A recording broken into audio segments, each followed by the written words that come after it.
정시가 40%로 확대된 마당에 여기서 이과 학생들이 문과까지 섭렵할 수 있는 그런 선택지가 더 넓어진 거는 당연히 이과 학생들한테 유리한 거 아닐까요?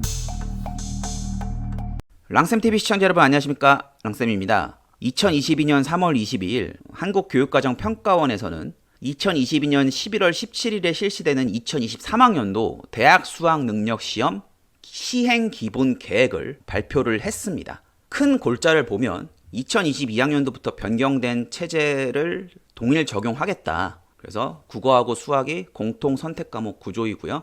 제2외국어랑 한문은 절대평가, 탐구 영역은 두 과목을 선택해서 보는 것, 그리고 EBS 연계율은 50% 수준을 유지하고 영어는 모두 간접 연계로 출제된다. 자, 이 기본 골자는 작년과 동일합니다. 그리고 작년에 생명과학 2에서 정답 오류 논란이 있었잖아요. 그래서 2023학년도에는 수능 출제 및 이심사제도 개선안을 충실히 적용하겠다고 해서요. 출제하고 검토 절차에서는 고난도 문항을 검토하는 단계를 신설하고 검토자문위원 확충 및 출제 기간을 확대하고 적정 난이도 유지를 노력한다고 했습니다. 이는 엄청나게 어려운 초고난도 문항은 빼겠다고 발표를 한 것이고요. 그리고 고난도 문항을 재검토하는 것을 통해서 출제 오류 사태를 막겠다. 이렇게 평가원은 얘기를 하고 있습니다. 그래서 원래 기존에 하던 1, 2차 검토 단계를 3단계로 늘리고 조건이 활용되거나 다양한 풀이 방식이 존재할 수 있는 고난도 문항에 대해서 5명, 6명이 집중 검토를 벌인다고 합니다. 탐구 과목 중에서 오류 논란이 있었던 생명과학을 포함해서 지구과학, 경제, 정치와 법 이렇게 탐구 영역에서는 원래 한두 명이었던 검토 자문위원을 한 명씩 더 보강해서 최대한 출제 오류를 막겠다 이렇게 원칙을 정하신 것 같아요. 고등학교 교육과정의 수준과 범위에서 출제가 이루어진다는 대원칙을 준수하겠다라고 얘기를 하셨고요. 이의심사 절차 때부터는 소수 의견의 재검증 절차를 신설을 해서 검토 의원들 중에서 이견이나 소수 의견이 있으면 그거 역시 또 실무진 논의를 통해서 최종 심의까지 가는데 한 번 더 검토를 하는 그러한 과정을 신설했습니다. 그만큼 작년에 출제 오류 논란 이것을 많이 의식하신 걸로 보이는데요. 2023학년도 수능, 2022학년도 수능처럼 선택 과목에 대한 유불리와 선택 과목마다 표준 점수가 달라질 수 있기 때문에 이에 대한 문제점이 상당히 많았고 자연계에는 대학들이 수학에서 미적분 기하와 과탐을 응시해야지만 갈 수 있는 것과는 달리 인문계열은 그러한 제한이 없기 때문에 자연계열 학생들이 인문계열까지도 잠식해버리는, 즉 이과 학생들이 입시에 있어서 매우 유리한 이러한 환경에 있어서 평가원은 크게 인지를 하고 있지는 못하다는 생각이 들었습니다. 평가원장님께서는 수학을 잘하는 학생들이 선택 과목에 따라 상대적으로 높은 과목을 받을 수 있을 가능성은 있을 것 같다. 그러나 그것이 특별히 집단적으로 문과에 불리하고 이과에 유리하다고 해석하는 건 현재 교육과정에서는 적합하지 않은 지적이지 않나 생각한다 라고 말씀을 하셨습니다. 자, 좀 말이 안 맞는데요. 현재 교육과정은 2015 개정 교육과정이고요.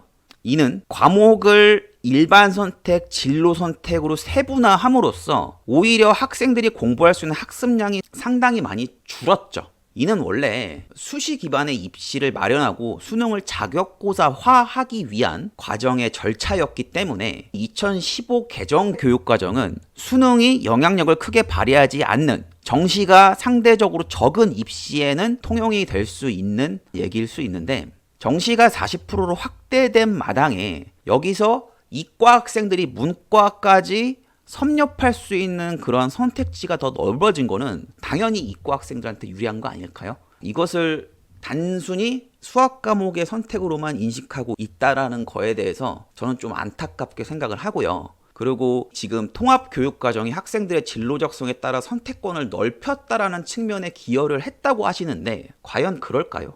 그러기에는 2022학년도 서울대 자율전공 인문계열 같은 경우 합격생의 95% 이상은 이과 학생들이었습니다.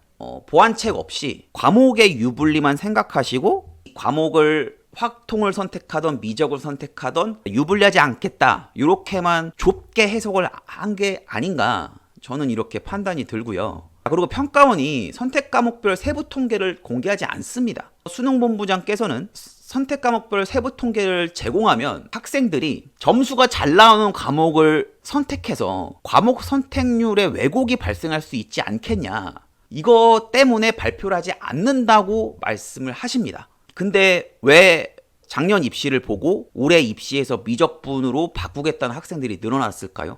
자, 이것은 수능 점수 체제 때문입니다. 지금 현재 수학 같은 경우 각 과목별 선택자의 공통 과목의 평균을 가지고 그거를 토대로 선택 과목까지 합쳐서 표준 점수를 구성하는 것으로 알고 있는데요.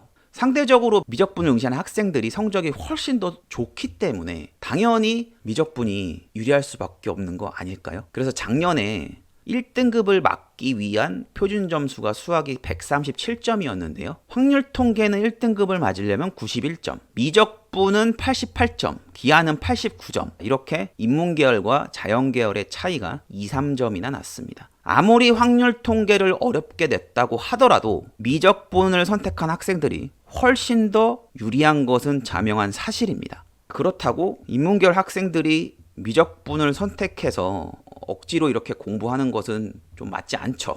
미적분을 선택하는 것은 상당히 리스크가 있습니다. 이러한 표준점수 체제가 7차 교육과정이 처음 실시가 되었던 2004년인 2005학년도에서도 문제점이 발생을 했었습니다. 난이도 조절에 실패를 해서 한 문제만 틀려도 3등급이 돼버리는 탐구 과목들이 되게 많았어요. 그렇게 되는 거는 만점자가 10%를 넘었다는 거죠. 그래서 그런 거를 배제하기 위해서 결국 평가원은 올해도 작년처럼 출제 기조를 유지하고 최고난도 문제를 지향하겠다라고는 하지만 결국에는 문제는 어렵게 나올 수밖에 없습니다. 여기서 조금만 쉬워지면 진짜 탐구는 난리 납니다. 그러니까 탐구는 정말 꼼꼼히 여러분들이 공부를 하셔야 될 거라고 보고요.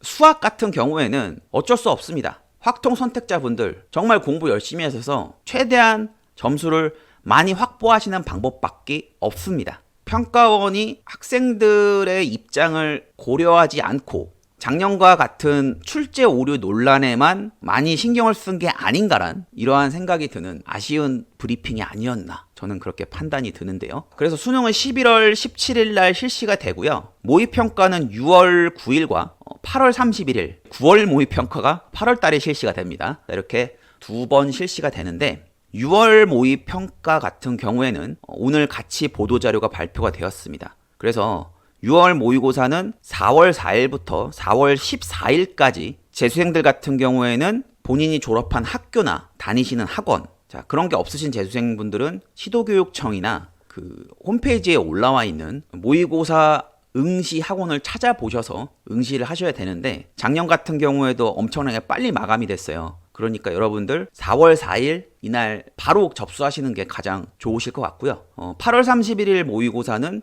언제 접수를 하는지는 평가원에서 발표하는 대로 여러분들께 알려드리도록 하겠습니다. 제가 계속 예상을 했습니다. 2023학년도가 정말 정시로 대학 가기 좋은 해라고 말씀을 드렸는데요. 그 중에 하나가 작년보다 수험생이 10,000명 정도 줄어들 거라는 겁니다. 학령 인구와 밀접한 연관이 있죠. 2021학년도 수능에서 엄청난 미달 사태가 발생한 것은 그 전해보다 수험생이 약 5만 명 정도가 줄었기 때문이었고요. 작년과 같은 경우에는 그러면은 왜 추가 모집이 빡빡했냐? 두 가지가 있었습니다. 첫 번째는 통합형 수능이어서 대부분 안정이라고 생각해서 썼던 것들이 상향 지원이 많았기 때문에 겨우 붙은 친구들이 많아서 추합이 돌지 않았던 것이 있었고요.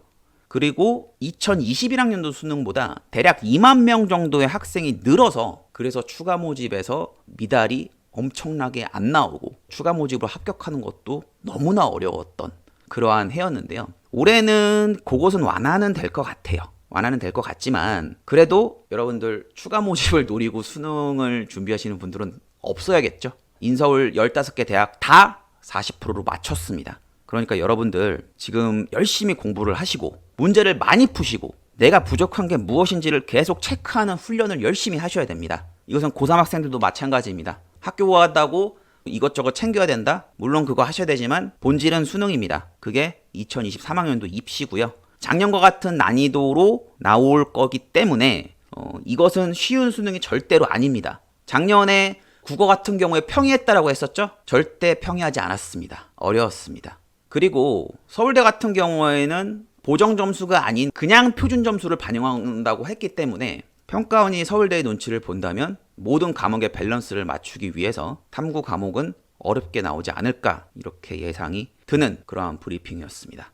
여러분들 이제 입시가 본격적인 시작입니다. 3월 모의고사부터 해서 열심히 문제 푸시고 개념 정리하시고 그리고 시험을 잘 보는 공부를 해야 된다. 이것이 가장 중요합니다. 그러니까 항상 문제를 푸실 때 시간을 재시면서 빠르고 정확하게 푸는 그런 훈련을 열심히 하셨으면 좋겠습니다. 자, 입시에 대한 문의는 언제나 환영입니다. 그러니까 010-5346-8620으로 언제든지 연락 주시면 제가 친절히 답해 드리도록 하겠습니다. 여기까지 해서 2023학년도 수능 시행 기본 계획 이것에 대한 이야기를 마치도록 하겠습니다. 감사합니다.